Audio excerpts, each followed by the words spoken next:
মোদির ছেলেদের কাঁদিয়ে চ্যাম্পিয়ন হয়ে কত টাকা পেল বাংলাদেশ। বাংলাদেশ অনূর্ধ্ব-19 দল টানা দ্বিতীয়বারের মতো চ্যাম্পিয়ন হয়েছে। জুনিয়র টাইগাররা এক প্রকার ভারতকে উড়িয়ে দিয়ে শিরোপা ধরে রেখেছে টাইগাররা। এশিয়ার এই বিশেষ টুর্নামেন্টে বাংলাদেশ শিরোপার পাশাপাশি পেয়েছে বিশাল অঙ্কের টাকা।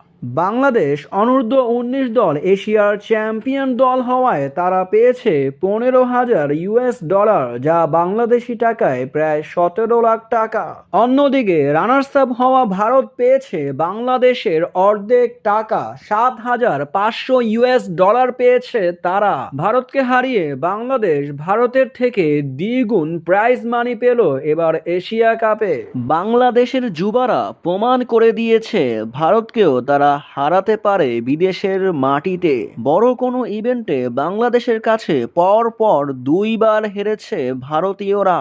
এমন লজ্জা কোথায় লুকাবে এবার মোদির সন্তানেরা, যেখানে টাকাও পেল তাদের থেকে দ্বিগুণ।